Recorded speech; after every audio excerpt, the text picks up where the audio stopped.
Let's get right into it. Number 10. The invisible carpet of life. Picture this. You just vacuumed, sprayed a little Febreze, and think your house is clean enough to eat off the floor. Well, joke's on you because you are already eating off the floor, kind of. Your home is basically covered in an invisible shag carpet made of bacteria, fungi, and microscopic freeloaders. Every step you take, every sneeze you launch, every crumb you don't quite catch on its way to your mouth is basically a buffet line for microbes. Now here's the kicker. Most of them aren't evil. They're not plotting in a shadowy mold council to overthrow your immune system. In fact, your indoor microbiome, the community of microbes that live inside your home, is so personalized. It's basically a bacterial fingerprint of your lifestyle. If you cook a lot of garlic, congratulations, your kitchen microbes are now basically tiny Italian nanas. If you own a dog, then your walls, your couch, and probably your ceiling fan are slightly more canine than you'd like to admit. But when microbes take over, they do it with flair. They colonize damp corners, make your shower grout their personal Las Vegas, and even coat your pillow with more life forms than an episode of Star Trek. And the grossest part? Your skin cells are their currency. Every time you scratch your arm or peel off a sock, you're making it rain in Microbe City. So yeah, your house isn't just lived in. It's alive. Basically, you don't own your home. You're just renting from bacteria. Number 9. Shower curtain biohazard. You'd think showers are the cleanest part of your home, right? It's literally where you scrub off the day's mistakes. But no, your shower is a microbial summer camp. The MVP of this soggy ecosystem? Your shower curtain. That flimsy sheet of plastic that sticks to you like a needy ghost is actually coated in thriving colonies of pink bacteria and black mold. Here's how it works. Every time you shower, warm water and steam turn your bathroom into a rainforest spa retreat for germs. They sit there, sipping condensation martinis, multiplying, and laughing at you as you try to scrub yourself clean. The pink slime you sometimes see, that's Serratia marcescens, a bacteria that basically treats your shampoo runoff like a Michelin-starred restaurant. Black mold? That's their goth cousin who shows up and refuses to leave. And the kicker? Scrubbing it with bleach sometimes makes it worse, because mold spores are the Michael Myers of household life. They come back stronger and with a vengeance. Scientists even call bathrooms extreme environments for microbes.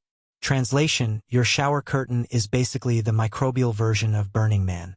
So, next time you're rinsing your hair, just remember, you're sharing the moment with millions of microscopic squatters. Romantic, huh? Number 8. Kitchen sponge of doom. Ah yes, the humble kitchen sponge, the tool that's supposed to clean. Instead, it's a microscopic nightclub for bacteria. If your house ever had a microbial mayor, the sponge would be City Hall, Times Square, and a rave in Ibiza all rolled into one. Why? Because sponges are damp, full of food particles, and porous. It's like Airbnb for bacteria, except there's no checkout time. Studies have found that a single sponge can hold more bacteria than your toilet. Your toilet.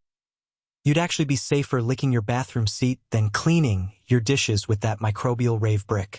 Now, don't panic. Most of the bacteria aren't deadly, but some of them are the opportunistic jerks who cause food poisoning.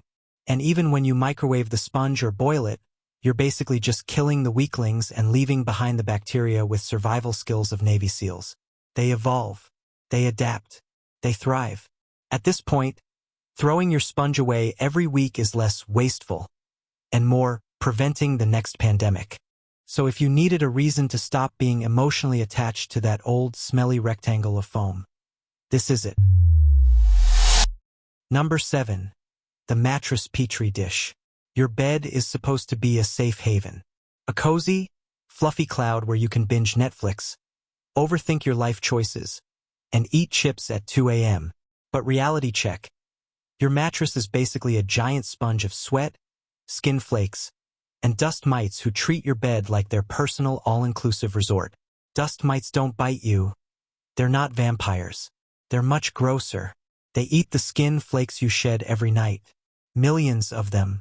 Think of them as your microscopic cleanup crew, except instead of leaving your room tidy, they poop. Constantly. And you, my friend, are inhaling that dust mite poop every single night like it's part of your bedtime routine.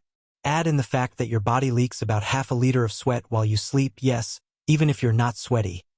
And your mattress slowly turns into a warm, moist, bacteria-friendly playground. Over time, the microbial diversity of your bed rivals that of a subway pole during flu season. And before you ask, washing your sheets only slightly delays the inevitable. Your mattress is still a thriving ecosystem, just politely hidden under fabric. So if you ever thought you were sleeping alone, think again. You're basically spooning a colony. Number 6. The Air Vent Mafia. Ever switch on your AC and get hit with a smell that's somewhere between wet dog and old yogurt? Congratulations, you've just been introduced to the microbial mob that lives in your air vents. These guys are like the mafia of the house. Quiet, unseen, but running everything behind the scenes. Your vents collect dust, moisture, and all the microscopic junk floating through your home. Mold spores settle in like squatters, dust mites hold illegal poker nights, and bacteria party every time condensation drips down. Then, when you flip on the AC, boom, you're basically aerosolizing the microbial equivalent of glitter and spraying it through every room in your house. The wild part? Scientists have found that indoor air quality can sometimes be worse than outdoor air, even in cities with smog. You're breathing in recycled, microbe-flavored mist while thinking your fresh air is helping you concentrate. Spoiler, it's not. It's just training your immune system to fight battles it didn't sign up for. So next time you take a deep breath indoors, just know you might be sampling the vintage bouquet of Mold 2018 with a hint of dead skin cell reserve. Very classy. Number 5. The dish towel trap. You wipe your counters, you dry your hands, you pick up a plate that was maybe not as clean as you thought, and voila, your dish towel is now a microbial crime scene. These things are like sponges with better PR. They're soft, they seem innocent, but they harbor more bacteria than your cutting board after raw chicken night. In fact, studies have found coliform bacteria, yep, the kind from poop, living it up in kitchen towels. How does poop bacteria get in your dish towel, you ask? Simple, you touch things. You wipe. You spread. It's like giving bacteria an all-access backstage pass to your kitchen. And the worst part? Most people hang dish towels for weeks, using them like communal napkins for the whole household. By the end, they're less towel and more biohazard with embroidery. Unless you're washing them every day, which you're not, don't lie. They're just long, damp banners of bacterial pride hanging in your kitchen. Basically, your dish towel is less farmhouse chic and more farmyard realistic. Number 4. The Toothbrush Colony. You'd think the thing designed to clean your mouth would be safe from microbial chaos. Nope. Your toothbrush is basically a high-rise condo for bacteria, fungi, and viruses. And here's the kicker, you built it for them. It's damp, it's bristly, and you park it right next to the toilet. Yeah, let's talk about that. Every time you flush, an invisible mist of microscopic, let's call it toilet confetti, sprays into the air and drifts around your bathroom. Guess what one of its favorite landing pads is? Yep, your toothbrush, which means your morning breath battle weapon is sometimes coated with microscopic poop particles. Romantic. Even if you keep the toilet lid shut, toothbrushes still collect bacteria from your own mouth, the air, and from the cup you keep them in, which, by the way, is also a swamp of damp residue. Scientists have literally found hundreds of different species hanging out on toothbrushes, from harmless commensals to full-on pathogens. It's like a surprise party for germs, except the surprise is food poisoning. So the next time you rinse your mouth and feel minty fresh, just remember, your toothbrush might be brushing back. Number 3. The remote control plague. The most dangerous item in your house isn't a knife, or a slippery bathtub, or even that one suspiciously wobbly chair. It's your TV remote. Think about it. Everybody touches it. Greasy fingers after pizza, sweaty palms during horror movies, sticky hands from kids who somehow always have jam on them. It's a bacterial carnival. Unlike your phone, which at least gets a half-hearted wipe now and then, remotes are basically never cleaned. They sit there collecting dust, crumbs, cough droplets, and the occasional mysterious stain, all while being passed around like a microbial hot potato. Studies of hotel rooms found that remotes were often dirtier than toilet handles. That's right. The object you lovingly clutch during Netflix binges is more disgusting than the thing people literally poop on. And don't even get me started on gaming controllers. Hours of intense, sweaty button mashing? They're basically microbial sweatbands with joysticks. So yeah, when you're scrolling through channels or blasting zombies, you're basically handshaking a microscopic zoo. Congratulations, you're a zookeeper now. Number 2. The fridge's secret garden. Your fridge is supposed to keep food safe, but it's also where microbes go to live their best life. Think about it. Old leftovers shoved to the back, produce slowly melting into slime. Mystery Tupperware that hasn't seen daylight since the Obama administration. It's microbial Disneyland.